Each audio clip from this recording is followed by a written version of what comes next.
deck. World Card Game Federation here with another decked video. We're going to be talking about set 10 for Fan Z. The developers have shown me some pretty neat stuff. I get to go ahead and premiere a card here on WCGF, a never before seen card. But before I do anything like that, I definitely want to talk about the one that they sent me, but before I get to any of the Fan Z cards, especially the ones that the developers sent me, you know who you are, Joey. I want to talk about a handful of the ones that I have had a chance to see and inspect closely. At first, in regard to HERCULE'S championship belt, the first word that comes to mind is broken. It lets you pull an ally from the deck, as a once per turn after being attached, so there's at least some kind of limiting factors there. And allows you to use their power that same combat, any ally you pull. So it's almost like a built-in blue-style mastery, somewhat. Many possibilities and just as many chances to be abused exist in this power. It can be searched out with everybody's favorite card, Unleashed.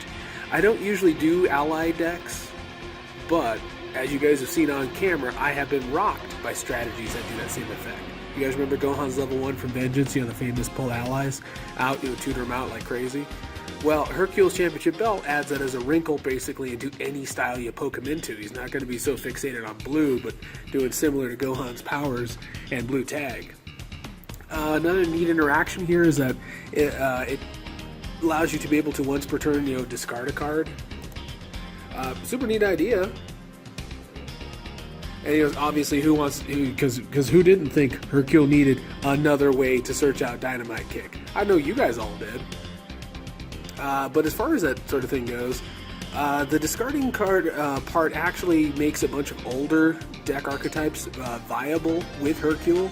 Obviously you can't use, some of the older stuff. You can't use Enrage, you can't use Devious, for the most part. But we're just saying that with his built-in discard and search, you could have a Devious build without the Devious Mastery, but just utilizing his Mastery as a discard mechanic. I'd do it if I got a chance. Also, just to round out the ridiculous part of this one, looks like he has 99 endurance. Because why not?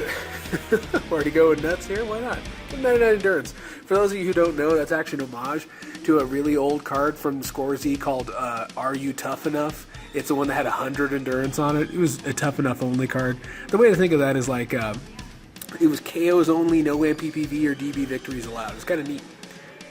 The next card on the list. Oh, I'm sorry. I should probably give this a rating before we move on. I rated it as being good, but maybe a little too good.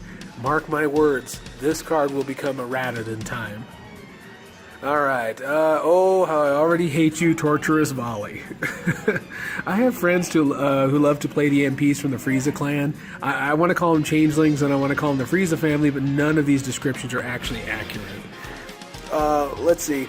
I really foresee and have no desire to then get whacked by this card in a clutch final combat late game. So the targeted rejuvenation for using this card makes a bunch of cards in certain styles and scenarios even more powerful. I know of a few orange style cards that do things when rejuvenated that would be way better because they can be readily targeted by this card.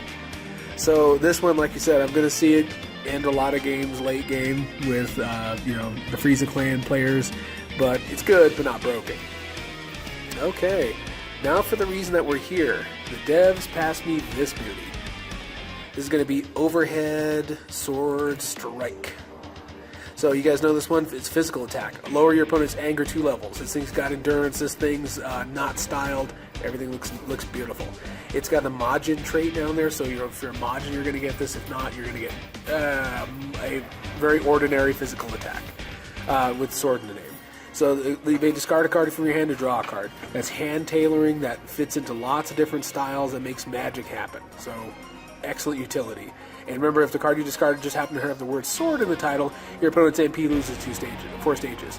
Now you guys are going to say, wait a minute. What sword card could I afford to dump from my hand that I can afford to lose this combat where I'm pressing advantage? I'll tell you which ones. How about all the drills if you draw a dead hand? So trust me guys, the versatility and usability is here. For those of you who remember in the distant past, we called it Score Z. Score Z dabbled in several eras of sword-focused decks. Remember, there was several drills back then and tons of cards with the word sword in the title, made across many sets. Obviously the Trunks Saga, but also the Buu Saga. Lots of images focusing Gohan's training with the Z Sword, in case you're wondering what imagery was used. I'm very pleased that fantasy developers are still supporting the sword-themed cards. I felt as if there were greater combinations and builds possible with a bit more support, and dang if that didn't pay off. Like I said, just another sword-style card featuring the Demon Lord Deborah. Like we said, that stage pressure synergizes with existing sword cards because they're generally stage damage focused. I just get this funny feeling I'm going to see a sword-focused Vegeta or Deborah or Boo. I'm looking at you, Boo players. Discarding a card, like we said, might not be useful, except for, like we said, if you have a deck that's so built up with your sword cards and you just need that duplicate drill, chuck it. So it's an excellent addition to a growing deck theme. What else can we ask for? I look forward to more Set 10 previews. Maybe we'll see a little bit more between now and the big day. Thanks for tuning in to WCGF.